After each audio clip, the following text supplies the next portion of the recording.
el doctor Luis Jorge Gamboa Olea. Él es licenciado en Ciencias Jurídicas y Políticas, especialista en Ciencias Jurídico-Penal, maestría en Política Criminal, maestría en las políticas públicas en materia de criminalidad. Asimismo, es conferencista nacional de México e internacional. Recibió diversos reconocimientos como capacitador en el sistema acusatorio adversarial por la Agencia Española de Cooperación Internacional y por la Comisión Nacional de Tribunales Superiores de Justicia de México. Actual magistrado numerario del Honorable Tribunal Superior de Justicia del Estado de Morelos en México. Así que recibamos con fuertes aplausos al doctor Luis Jorge Gamboa Olea. Muchísimas gracias por la presentación, muy buenos días. Antes que nada, bueno, agradecer a Dios, a nuestras familias que nos permiten estar en un lugar tan hermoso como la Ciudad del Lago, en esta bella ciudad de Puno, que nos ha recibido de una forma tan maravillosa y que a algunos nos ha tratado mejor porque no nos ha dado el soroche y a otros no tanto. De manera inicial, agradecerle al doctor Percy Lozada Cueva su anfitrionidad, de verdad, muchas gracias. Al doctor Osvaldo Manani, juez superior y presidente de la Sala Penal de Apelaciones de la Corte Superior de Justicia de Puno, a todos y cada uno de ustedes por brindarnos un poco de su mañana, de sus actividades laborales, a mis hermanos conferencistas, a Mario, a José Luis, por acompañarnos en toda esta travesía. Y pues bueno, de manera particular al responsable de que estemos en este foro, y como lo he dicho en anteriores presentaciones, si hay algo al que se le pueda agradecer la participación de nosotros es al doctor Bonifacio Meneses González, quien de manera muy puntual ha hecho un trabajo formidable con la ETI pregonando todo lo que es la implementación del sistema. En algún foro nos tocó platicar y hablar de lo que representaba el tener un personaje como el doctor Bonifacio entre las filas del Poder Judicial del Perú, y realmente ustedes se tienen que sentir orgullosos de saber que en el extranjero es ya un referente de la ETI penal y de la implementación, porque precisamente en los foros en donde él participa siempre es un punto de encuentro lo que sucede en el Perú. De manera particular a mí me toca hablar un tema complicado. Ayer escuchaba yo a uno de los ponentes y siento mucho que no esté presente el día de hoy, porque, bueno, yo voy a hacer muchas referencias a lo que él platicó y, bueno, pues espero que en su ausencia no lo tome a mal, sino lo tomemos a bien y de manera constructiva, porque, bueno, para eso es precisamente este tipo de foros. Si yo viniera a hablar de lo bueno que está pasando, pues obviamente no íbamos a aprender nada, y eso es de lo que se trata. El tema que me toca a mí disertar es precisamente la prisión preventiva en América Latina. Voy a tratar de ser lo más concreto. Sí les anticipo que si veo que alguien se está durmiendo, lo voy a pasar acá adelante conmigo a platicar y bueno, pues obviamente veremos el interés que tienen cada uno de ustedes. ¿Qué pasa con México? ¿Cuál es la situación actual de México en todo el paradigma de la reforma penal? En México, en junio de 2008, el constituyente federal emite una primera reforma constitucional. Nosotros tuvimos que hacer una implementación a nivel federal en donde se hablara ya de un sistema acusatorio adversarial basado en la oralidad, en la publicidad, en la inmediación y cambiamos muchos temas, entre ellos la prueba tasada, que ustedes todavía en su código la siguen manejando. Nosotros ya la dejamos atrás. Esa prueba que ustedes siguen considerando como reglas generales para el desahogo de cada una de las pruebas, y ustedes tienen una regla para la confesión, tienen una regla para la documental, tienen una regla para la testimonial. Nosotros ya no. La dejamos a un lado. Pero ¿qué fue lo que impactó en México realmente el movimiento del sistema acusatorio adversarial? Que se dio una vacatio legis hasta el año 2016 para la implementación en toda la República Mexicana. Nosotros teníamos que enfrentar dos retos mayores y de manera particular nosotros obviamente hablábamos de que teníamos un sistema inquisitivo mixto totalmente decadente, que ya no convencía a nadie, que ya no convencía a víctimas, que ya no convencía a imputados, que ya no convencía a nadie en la sociedad. Tuvimos entonces que llegar a un punto de encuentro de decir, ¿por qué entonces México formaba parte de tantos tratados internacionales y por qué México realmente no los cumplía. ¿Por qué México participó en el Pacto Internacional de Derechos Civiles y Políticos? ¿Por qué México participó en el Pacto de Belém do Pará? ¿Por qué México ha firmado las reglas de Beijing y realmente no las aplica? Bueno, entonces el Banco Mundial hace una primera declaratoria en donde le dice a México que no hay más dinero si no cambia su forma de administrar y de procurar justicia. Es entonces cuando se lanza el primer proyecto para que nosotros podamos cambiar de un sistema inquisitivo a un sistema acusatorio. Primer punto, y como ayer lo platicaban en este foro muy atinadamente, el sistema acusatorio adversarial no es la varita mágica, ni es lo que va a venir a solucionar problemas en todas las índoles. Hay una frase que en México se ha acuñado y que se ha utilizado mucho y que yo no comparto, y que ya la he escuchado en estos foros, y es: hay que cambiarnos el chip.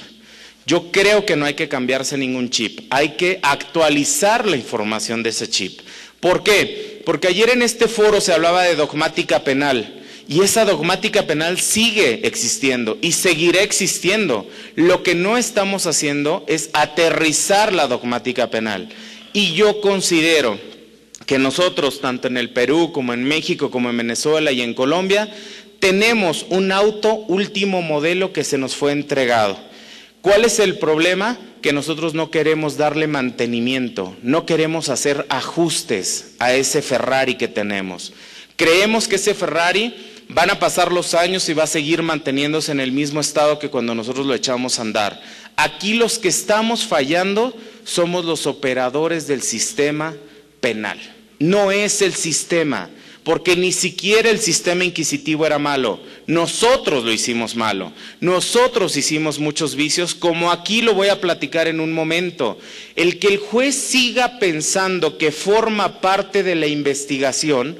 Ayer escuchaba de manera muy puntual cómo de repente decía un juez: es que a mí no me convence la acusación. Es que si no le convence, no hay otra más que absolver. Así de fácil. Si no le gusta lo que le dé el fiscal, resuelva con lo que le da. Y yo soy juez. ¿Por qué? Porque los volvemos a entrar en una dinámica que lo que empieza como favor termina como obligación. Yo corrijo una vez al fiscal y lo voy a tener que seguir corrigiendo toda la vida, porque el día que no lo corrijo, ese día el fiscal me dice: oiga, pues entonces ¿qué? ¿En qué estábamos? Y ya habíamos quedado que usted me ayudaba, que usted también era inquisitivo y que usted también recababa pruebas porque no le gusta cómo se lo doy yo. Eso no es el sistema. Y no es el sistema, somos nosotros. Yo me puse a revisar su código, no es la primera vez que me toca estar en el Perú, y yo concluyo que los códigos de todos los países son similares. Pero si le damos la interpretación que nosotros queremos, obviamente nosotros lo hacemos a nuestra forma. Fundar y motivar las peticiones del Ministerio Público, artículo 69, si no me equivoco, de su código. Ahorita lo voy a ver. Él tiene que pedir fundada y motivadamente sus solicitudes. Si no está fundada y motivada, adiós. ¿Qué miedo le tenemos al cuarto poder, que es la prensa? Ténganle miedo, perdónenme, a la ignorancia. Ténganle miedo a la falta de preparación, a la falta de compromiso con la sociedad. Ustedes forman parte de la sociedad y tienen que resolver a la luz de la justicia, no de lo que van a decir y van a comentar. Traía un caso, pero lo voy a pensar durante la ponencia si se los digo, porque me dijeron que no. Tenemos nosotros el caso de México. En México, una resolución judicial cuesta 3 veces más que una resolución que se dicta en Chile. Pero bueno, eso también revela que obviamente esto cuesta aproximadamente $12,215 en promedio dictar una resolución en México, por todo el tiempo que se tarda. Otra de las partes importantes de esta reforma fue que teníamos 2 retos: cambiar lo institucional, pero también teníamos que cambiar las actitudes de las personas. Yo creo que en Perú y en México tenemos gente muy pero tenemos gente con poca actitud. Eso es lo que nos falta, eso es lo que realmente necesitamos para una reforma verdadera del sistema. Actitud. El reto cultural que teníamos, efectivamente, estamos en una etapa de transición, pero no porque estemos en una etapa de transición nos vamos a negar a cambiar, nos vamos a resistir a modificar. Tenemos que entender que el nuevo paradigma de justicia penal implica un compromiso y es, como lo van a escuchar, preparación, preparación y preparación. Eso implica la reforma, que ustedes regresen a las aulas, que ustedes regresen de manera voluntaria a analizar una nueva forma de enjuiciamiento y que nos olvidemos por un poco lo que estaba pasando en el pasado. Y que digamos, es que yo llegaba a la corte, lo escuché aquí también, y el juez era el Dios omnipotente. Llegaba el juez, señor juez, buenos días. ¿Por qué el juez ya no tiene control en la cuestión administrativa? Porque le estamos tratando de dividir. El juez que llegue a juzgar y que llegue a estudiar, no llegue a ver los chismes de la corte, si la secretaria se peleó, si no hay papel en el baño, que no llegaron los coffee breaks, que no llegaron los... No, el juez ya no está para eso. Por eso es que no nos da tiempo de tener buenas resoluciones. Por eso es que los juicios en Perú se están prolongando hasta el próximo año. Dedíquense a su función, señores jueces. Y ahorita voy con los fiscales. ¿Qué pasa ahora? Pues tenemos otra novedad en México. En marzo de 2014, nosotros, de manera preliminar, teníamos 33 códigos de procedimientos penales en México. 33. Si venías a Puno, tenías uno. Si ibas a Lima, tenías otro. Si ibas a Bancay, tenías otro. Si ibas a Huaraz, tenías otro. Si ibas a Trujillo, tenías otro. Tenías que aprender 33 formas de enjuiciar. Llegamos a una conclusión este año. Unificamos la ley. Tenemos un Código Nacional de Procedimientos Penales. ¿Qué fue lo que sucedió? Que muchos estados, como en el que yo vengo, ya habíamos iniciado con la reforma. Entonces, en menos de 8 años, nosotros vamos a tener operando 3 sistemas de justicia penal: el inquisitivo mixto, el acusatorio adversarial y la unificación del Código Nacional. ¿Qué problemas tenemos tan grandes en México y en toda Latinoamérica? Sin embargo, no todas las organizaciones estuvieron a favor del Código Nacional. ¿Por qué? Porque trae muchas cosas que no concuerdan con el sistema acusatorio puro. Entre ellas, las intervenciones telefónicas por cualquier juez, las intervenciones a los domicilios, las inspecciones a las personas. ¿Pero qué creen? Nosotros habíamos ganado un punto fundamental y medular en México. El sistema y la investigación ya no estaba alrededor de la confesión.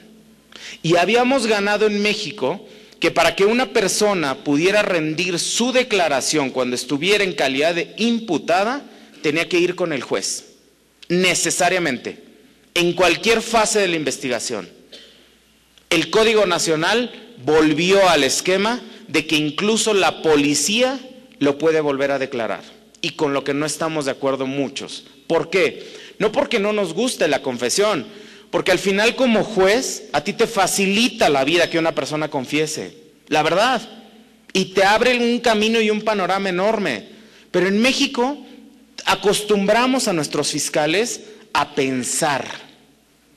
Los acostumbramos a tener esa habilidad de investigar y que no nada más en la confesión estribara toda su investigación, sino que además de eso tuvieran otras posibilidades.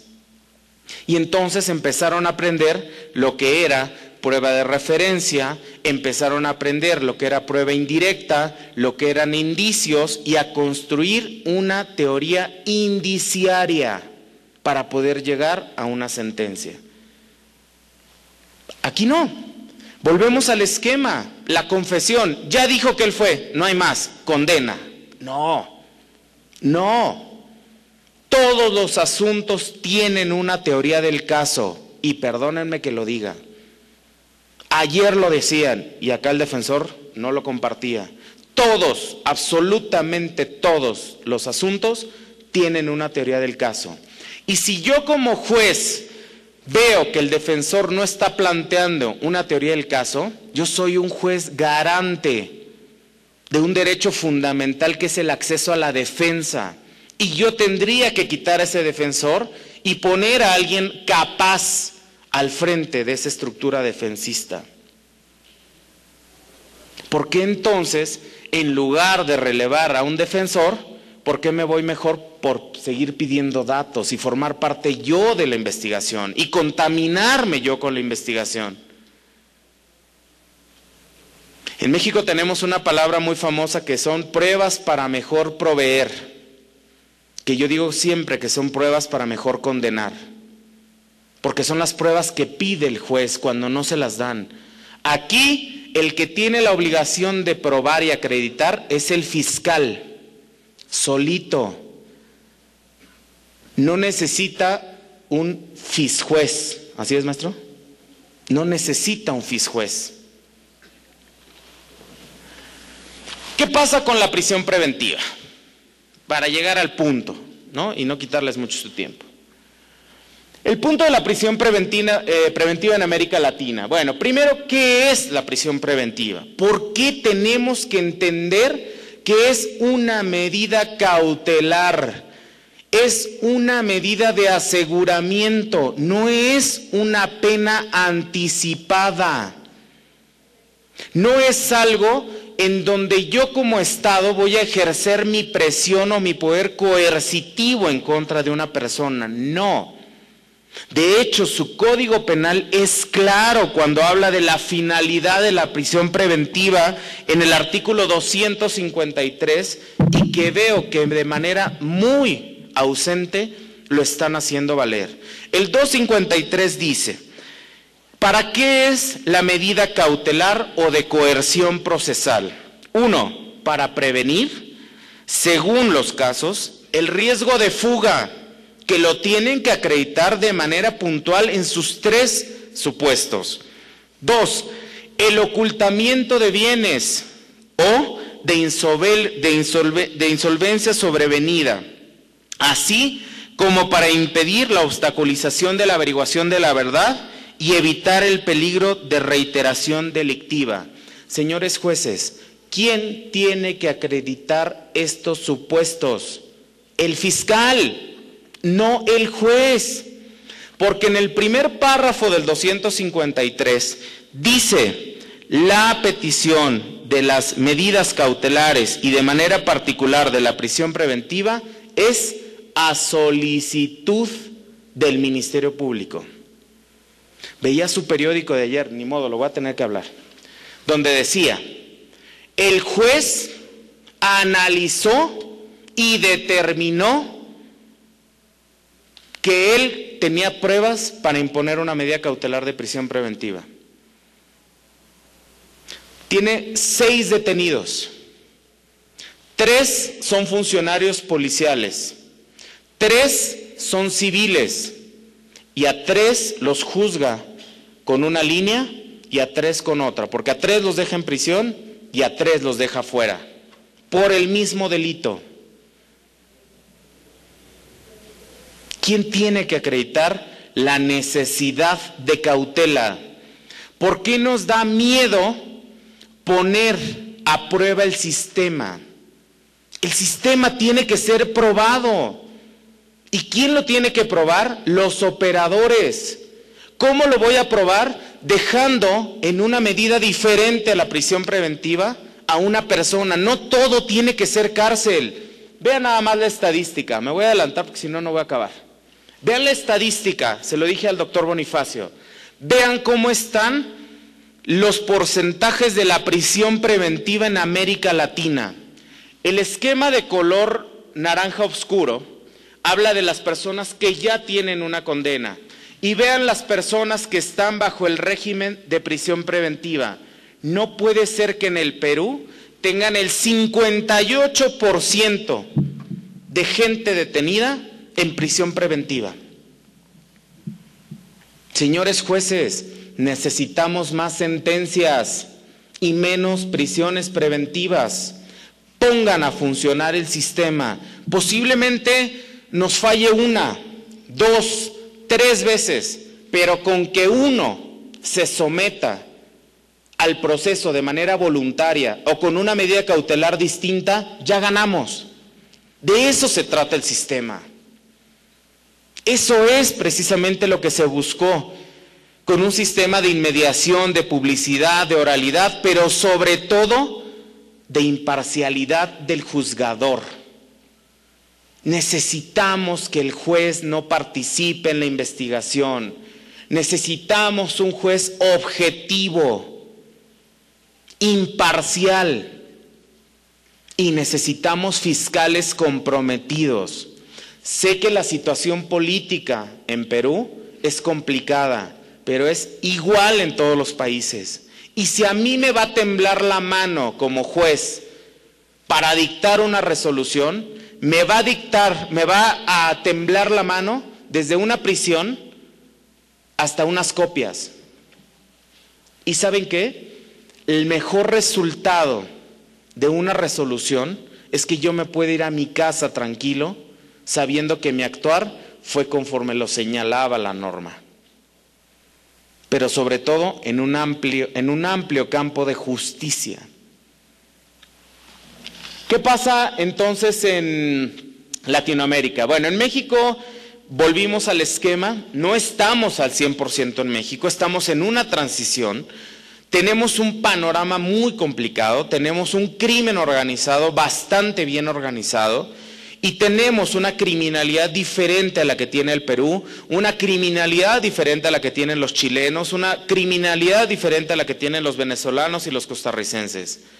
Tenemos nuestra realidad, pero tenemos que avanzar. No hay vuelta atrás. ¿Y qué es lo que nosotros buscamos? Bueno, cambiar y tener muy en claro que la prisión preventiva es la excepción. La regla son las medidas cautelares diferentes a la prisión preventiva. ¿Por qué no? Y lo propongo y que lo asuma como compromiso la ETI, ¿por qué no hablar mejor de la unidad de seguimiento de medidas cautelares como lo tenemos en México? ¿Por qué no crear un departamento que verifique de manera puntual a cada persona cuando yo le impongo una medida cautelar distinta a la prisión preventiva? ¿Por qué no tratar de implementar los servicios de antelación a juicio? ¿Quién llega frente a un juez? ¿Cómo es? ¿Dónde vive? ¿Con quién convive? Hoy en Morelos nosotros tenemos un modelo de unidad de medidas cautelares, las UMECAS. Esas UMECAS, cuando detienen a una persona, inmediatamente entran en funcionamiento e investigan a la persona, pero no sobre el hecho, sino quién es, dónde vive, a qué se dedica, quiénes son sus vecinos. Y esa información se le entregan al defensor y se le entregan al fiscal, para que en una audiencia ellos argumenten el riesgo o el peligro de fuga, pero con un documento, no con lo que diga la prensa, no con el periódico en la mano como platicábamos ayer al momento de resolver. Esa función es del fiscal, no es del juez. Este es el promedio de cómo se está trabajando en México. La línea roja son los estados que tienen reforma penal ya, y el resto de los estados es la línea que parece que no se distingue muy bien. Pero vean aproximadamente, de 2005 a 2010, cómo ha bajado la prisión preventiva y cómo ha bajado, obviamente, también los reos sin condena. Esta parte nos ha ayudado mucho a nosotros a saber qué es realmente lo que está pasando. Y aquí vienen otros números. De entre 1978 y 1992, estos países tenían este promedio de prisión preventiva. ¿Y qué fue lo que sucedía? Pues obviamente que teníamos como países como Bolivia, que tenían el 90% de sus cárceles sobresaturadas sin tener una persona con condena. Esto fue generando un hacinamiento en las cárceles. Esto fue generando que los países de Latinoamérica colapsaran y entraran en un esquema muy alto de corrupción. Otro de los puntos interesantes es saber cuándo comenzó la entrada en vigor del sistema en cada uno de estos países y cómo fue cambiando. Esta parte llama mucho la atención porque el proceso de la reforma penal en los países de Latinoamérica buscaba, entre otras cosas, agilizar los procesos, no obstaculizarlos. No queremos, el principio es oralidad, no oralización. Y ayer aquí lo decía alguien, llega el fiscal y se pone a leer, perdónenme, el juez que permite que el fiscal lea es porque el juez lee. El juez que permite que el defensor lea es porque el juez lee. No es pecado hacerse acompañar de sus notas. Lo que es pecado es que no se preparen los fiscales para las audiencias, que no analicen ni estudien sus casos. Pero lo peor del asunto es que el juez se lo permita. ¿Por qué? Porque el juez entra en la dinámica del fiscal. Y esa es una responsabilidad. Y esa va a ser parte de los ajustes que tendrán que estar haciendo en cada uno de los países de Latinoamérica. El sistema no es malo, repito, los malos somos los operadores. Y si un operador está fallando, hay que cambiarlo, porque entonces el sistema se va a ir deformando. ¿Qué fue lo que se buscó con el paradigma de una lógica cautelar, le llamo yo, más que una necesidad de cautela? La lógica cautelar estriba en puntos fundamentales. Un supuesto material. 2, una necesidad de cautela. Esto es en lo que se tienen que basar fiscales, jueces y defensores al momento de argumentar. Tenemos que ver si hay peligro de fuga, si hay peligro de obstaculización, si hay criterios flexibles. Repito, el juez tiene que poner a prueba el sistema. Ojo, no digo que lo ponga en prueba en asuntos que sean de trascendencia o de impacto social, como una violación, como una privación, como un homicidio. Pero por Dios, pones en prisión preventiva a una persona que está sujeta a una investigación por tráfico de influencias, que no es un delito grave. Es que eran policías, estoy de acuerdo, nadie va a querer ser policía. Es que los otros eran civiles, sí, pero para que haya tráfico de influencias, hay el que ofrece y el que recibe. Entonces, veamos el espejo sobre el que se juzga a un servidor público, porque cualquiera de ustedes como servidor público, esa va a ser la regla. Cualquiera. Los ejemplos de estos códigos procesales en Latinoamérica establecieron criterios flexibles. Sin embargo, entro en un tema medular. Señores, la Convención Americana sobre Derechos Humanos, en su artículo 7, es clara al hablar sobre la prisión preventiva. Y es clara cuando señala, entre otras cosas, la regulación de la prisión preventiva. Y dice que nadie puede ser privado de su libertad, salvo por causas en condiciones fijadas con anterioridad. Prevé que toda persona detenida o retenida debe de gozar de ese derecho de ser llevado ante un juez. Eso es lo que dice un instrumento internacional firmado por Perú, firmado por México y por muchos países latinoamericanos. Esa convención es clara al señalar que la medida cautelar es de última ratio la prisión preventiva. No es el ejercicio frecuente que estamos haciendo en Latinoamérica de que todos los asuntos ameritan prisión preventiva. Al respecto también, la Corte Interamericana, en un ejemplo claro de lo que es la prisión preventiva, en el caso Suárez Rosero contra Ecuador, sostuvo que el artículo 8.2 de esa convención, fíjense bien, no les están preguntando ni están dando opciones. Dice acá, es una obligación estatal no restringir la libertad de los detenidos más allá de los límites estrictamente necesarios. Y dice abajo, la prisión preventiva es una medida cautelar, no es una sanción. Mucho cuidado con ese tema. Y nosotros pensamos que en automático la medida que tenemos que aplicar es prisión preventiva. Otro de los puntos muy importantes es en qué países se tiene a la prisión preventiva como carácter excepcional. Y entonces encontramos a todos, porque todos nos apuntamos, porque el discurso es lo mejor, la práctica es lo peor. Todos reconocen su carácter excepcional. Argentina, Bolivia, Chile, Colombia, Costa Rica, Ecuador, Salvador, México, Perú, todos dicen que la prisión preventiva es de carácter excepcional. Encontramos a los demás países, ninguno dice que la prisión preventiva tiene que ser la medida preferida por todos los jueces. ¿Qué es lo que encontramos nosotros? Bueno, pues tenemos también números, porque los números son fríos como Puno. Y tenemos que entender en qué estamos fallando.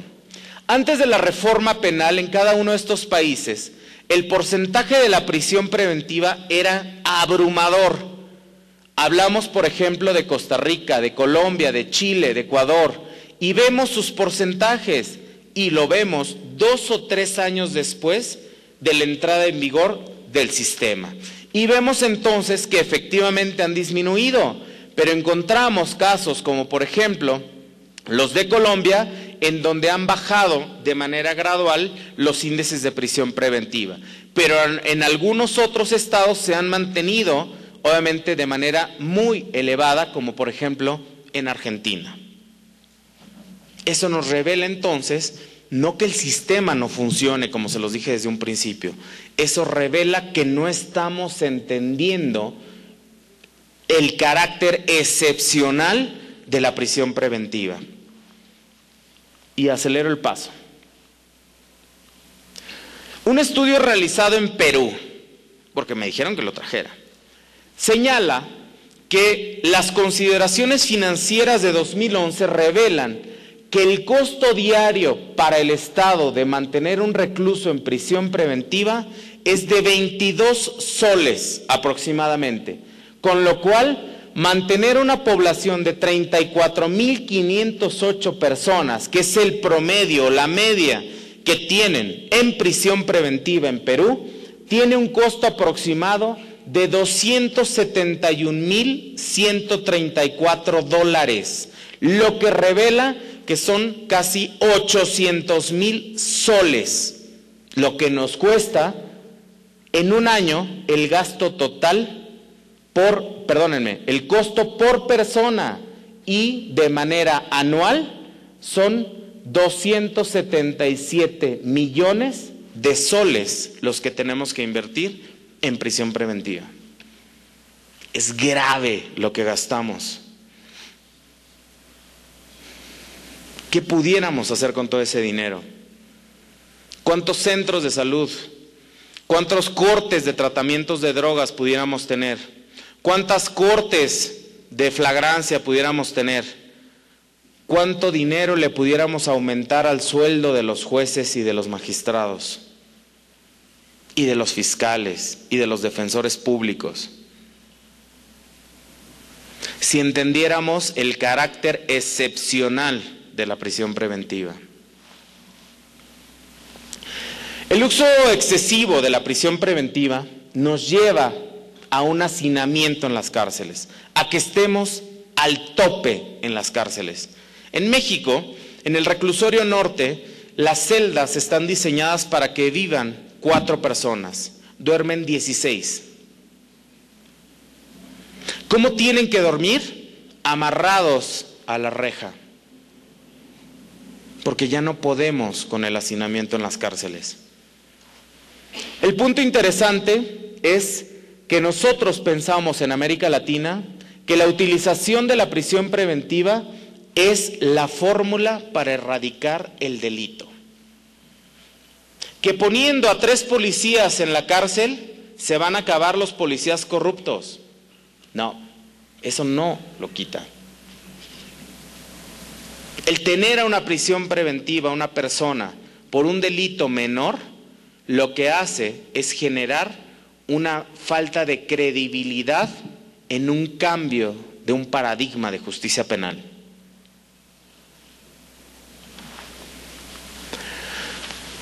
Parte importante de lo que yo quiero platicar con ustedes es lo que me encuentro en su código y es lo que platicábamos. ¿Para qué o cómo puedo yo hacer valer una medida cautelar de prisión preventiva? El Ministerio Público, según el artículo 64, el Ministerio Público, no dice el juez, ¿sale? Cada vez que haga un requerimiento, lo tendrá que hacer de forma motivada y específica. Ojo, esta frase es maravillosa en su código. Que baste a sí misma, que sea autosuficiente su petición, que no requiera la ayuda del juez.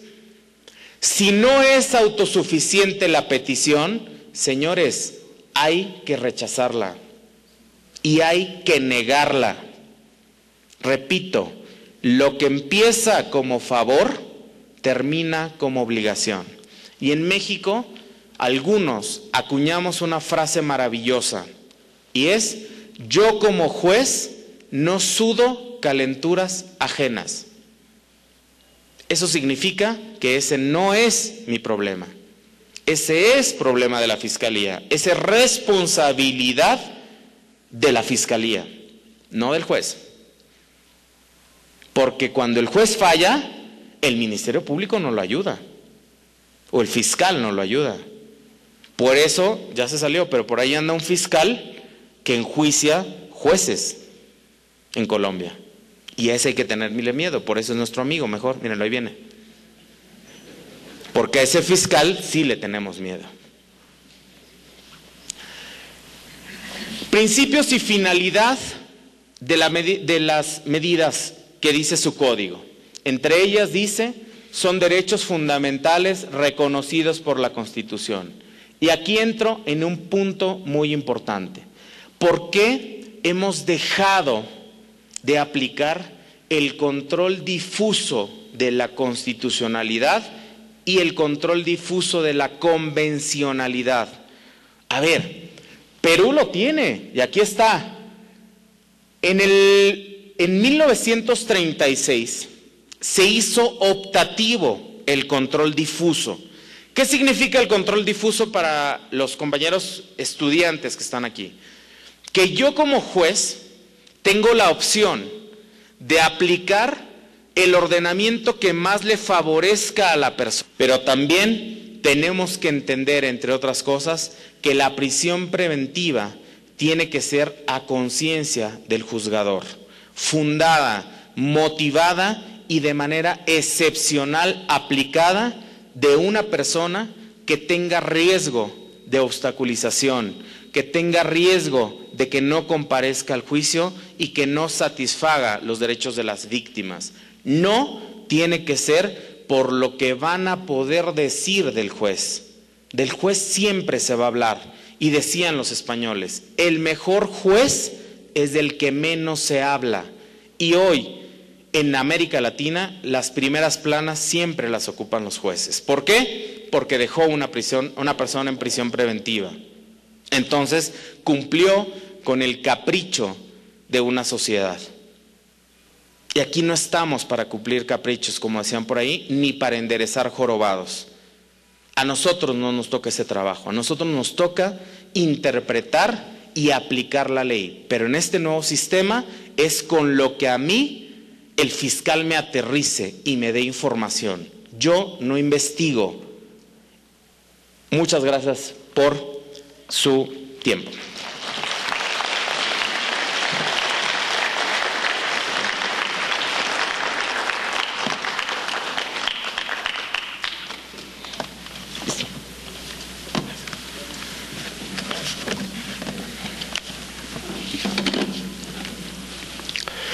Bien, muchísimas gracias entonces al doctor Luis Jorge Gamboa Olea por esta magistral ponencia.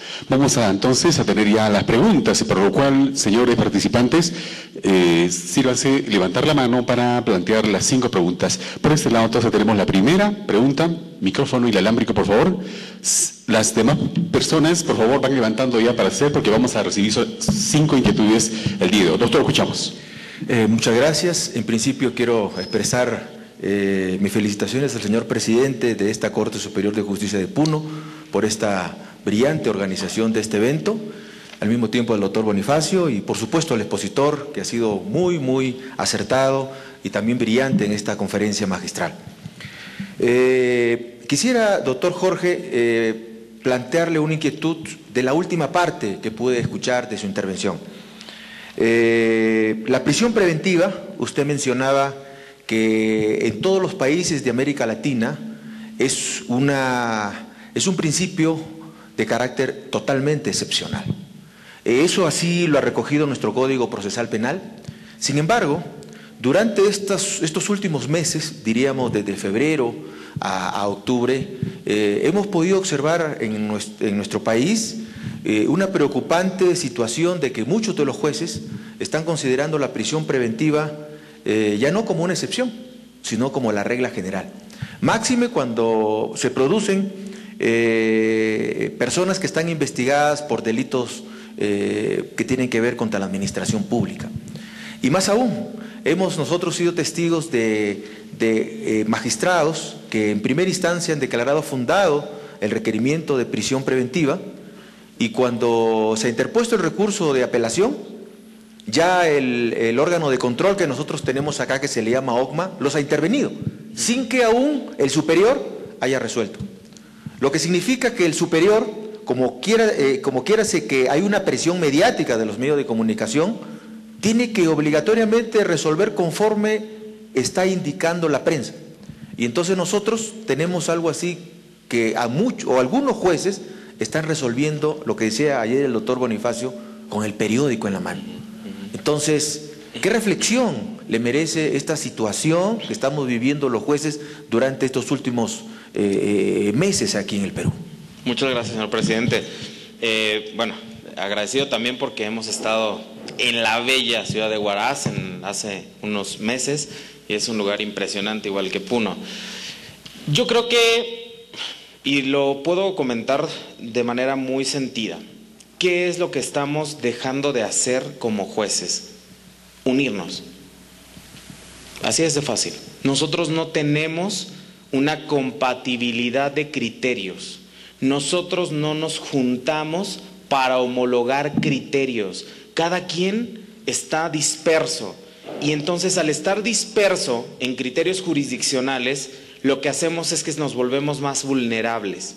Si los jueces de Puno tuvieran comunicación con los jueces de Lima, con los jueces de Huaraz, con los jueces de Ucayali, con los jueces de Trujillo, y nos uniéramos para establecer un criterio y para poder llegar con quien tenemos que llegar y decirle, es que la OCMA aquí no tiene que intervenir, ese es un criterio administrativo, y la propia Constitución hace una división muy grande de poderes y dice que el Poder Judicial es autónomo y por lo tanto las decisiones jurisdiccionales son precisamente las que deben de sostener nuestros criterios. Creo que se está haciendo una persecución indebida de las decisiones de los jueces en el Perú. Creo que a los jueces los están presionando políticamente para resolver. pero también veo que hay una falta de unión entre los jueces, una falta de comunicación. ¿Qué es lo que tenemos que hacer? Homologar criterios. Que lo mismo que suceda en Tacna, suceda en Trujillo y suceda en Puno, eso va a decir, entonces no están tan mal sus criterios, porque aquí lo hacen igual, allá lo hacen igual y allá lo hacen igual, con esa libertad de jurisdicción. Sin embargo, el juez que está aterrizando esos criterios es porque tuvo un elemento fundamental. Yo tengo prácticamente 4 meses que fui designado, le dicen ustedes, juez superior. Aquí, en México, son magistrados, que somos unos órganos revisores de los jueces de instrucción. Cuando yo llego a esta posición, lo primero con lo que me encuentro es con la falta de sensibilidad del superior hacia el inferior. El superior no se da tiempo de ver los registros de audio y video para palpar el problema de una audiencia y solo se va con el documento, y eso no es inmediación. Los jueces superiores tendrían que meterse de lleno a la inmediación. Por eso se graban las audiencias en Perú. Ese disco que grabaron en su momento de la audiencia de imposición de medidas cautelares o de prisión preventiva tendría que ser remitido al juez superior para que el juez superior, en lugar de ver el papel, viera el disco y supiera qué fue lo que orilló al juez a tomar esa determinación. Solo los que estamos en el campo de batalla sabemos qué fue realmente lo que sucedió. Y habrá decisiones que se toman, yo las tomé en su momento, con la inmediación. El ver a la persona, a mí me revela que esta persona se puede evadir o se puede sustraer de la acción de la justicia. El ver a la víctima con el miedo que tiene, me hace suponer que hay un peligro de obstaculización de la investigación. Pero eso no lo ven los jueces superiores. Los jueces superiores, en la tranquilidad de su despacho, en México, aquí no, en México, se sientan y ven un documento cuando lo ven, porque en los otros casos tienen alguien que les hace el proyecto y nada más se los entrega para que firmen. No, el sistema ya no permite esa parte. Necesitamos inmediación y entender a nuestros jueces. Bueno, muchas gracias. En principio, saludarte. Conocemos tus calidades personales y profesionales. Gracias. Te vengo siguiendo desde Tacna, Arequipa, Puno, y creo que con esa misma solvencia. Felicitaciones de verdad. Gracias. Esa falta de comunicación me parece más bien que no lo hay. Porque este Congreso Internacional justamente nos comunicamos los jueces. En Arequipa también nos llegamos a comunicar, en Tacna igualmente, cuando hubo el tercer Congreso Internacional. Y el equipo técnico de implementación a cargo del doctor Bonifacio Meneses creo que ha hecho muchos esfuerzos a nivel nacional para tratar de comunicarnos. O sea, en esa parte creo que no tenemos problema. El problema es que tenemos que entender que la prisión preventiva pues no es un adelanto de pena, no es un adelanto de condena, es una medida meramente excepcional. Lamentablemente por las situaciones que se han dado en el país últimamente, la situación, como bien indicaba mi amigo Edín Campos, ha variado en este año. En este año la excepción se está convirtiendo en regla y eso tenemos que prevenir. Es cierto que los jueces estamos sujetos al órgano de control de la magistratura. Es cierto que los jueces estamos sujetos a una ratificación ante el Consejo Nacional de Magistratura que no sea en México y que no sea en Chile. Sin embargo, nosotros en el Perú estamos. Pero tenemos que correr riesgo. Claro. Porque si no, no somos jueces. Así es. Porque si no, pues dediquémonos a cualquier cosa menos a ser jueces. Porque si vamos a, como decía nuestro amigo Bonifacio, de repente en algunos sitios se están resolviendo con el periódico a la mano, pues esas personas no pueden continuar siendo jueces. Porque entiendo yo de que el juez tiene que verificar si existen o no existen los elementos copulativos para determinar una prisión preventiva. Y como medida excepcional, si hay otra medida que puede darse, se la tiene que dictar. Mi pregunta, mi querido Jorgito, es en México. Yo tuve la oportunidad de estar en México y México DF y vimos que todos los asuntos finalmente van al amparo. O sea, puede resolver lo que sea el juez civil, el juez penal, bueno, y en todas las áreas, no sé si siga, de repente ya cambió, pero todo se iba al amparo. Finalmente los jueces de amparo son los suprajueces, son los que finalmente van a determinar, porque lo que pueda resolver el juez va a estar sujeto a lo que determina el juez de amparo.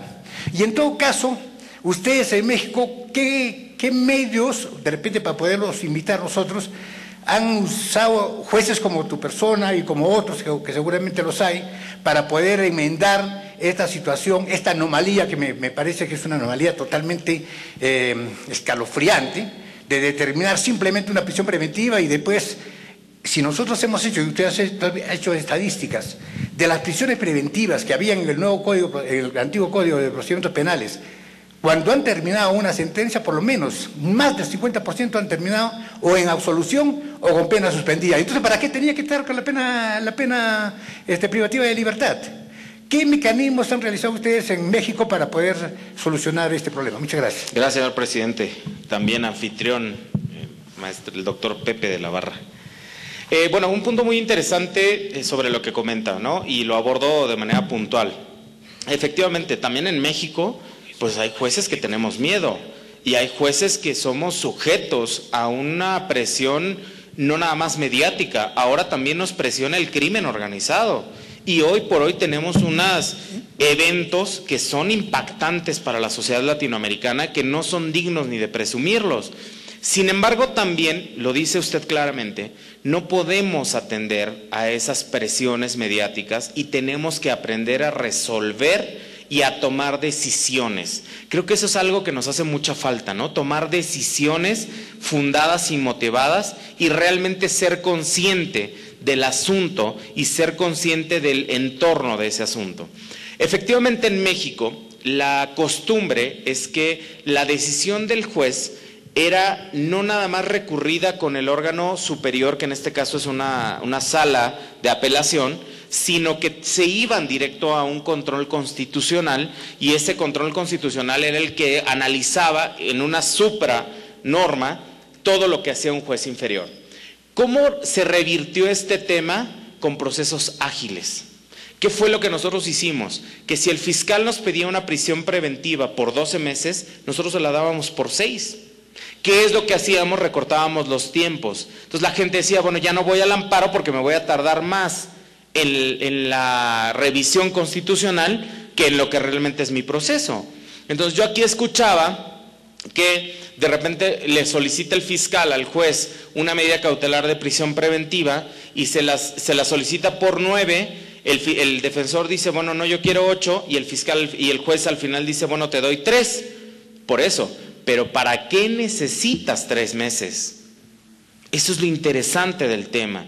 Dime qué necesitas hacer, porque se supone que tú ya tienes una investigación preliminar y nada más la vas a complementar. ¿Para qué necesitas tener 3 meses o 6 o 9 o 18 a una persona en prisión preventiva si nada más te falta recabar un documento? Entonces, ¿cómo lo revertimos? Empezándole a cerrar los caminos al fiscal de una prisión preventiva, que al final, digo, no es la excepción Perú, yo creo que es lo mismo que sucede en México. En México el fiscal solo investiga durante los primeros momentos de la investigación, ya después presenta lo mismo cuando acusa, no hace nada nuevo. ¿Para qué periodos tan largos de prisión preventiva? ¿Qué fue lo que nosotros logramos? Pues que la gente dejara de ir a ese recurso del amparo cuando tenía prisiones preventivas muy cortas y una definición muy corta del fiscal en la investigación. Buenos días. Doctor Gamboa, le agradezco de antemano por su respuesta. Quien le habla es juez superior en Moquegua. Presido actualmente la sala penal de Moquegua y estoy acompañado de mis 2 colegas. Primero, para darle una pequeñísima opinión, me parece que la percepción que se está cogiendo de que la regla se ha convertido o que la excepción se ha convertido en regla no es tan cierta. Efectivamente, ¿no? Pueden darse casos en los que, debido a presiones mediáticas, los jueces actúan de una u otra manera, pero creo, desde mi práctica, que ello no es así.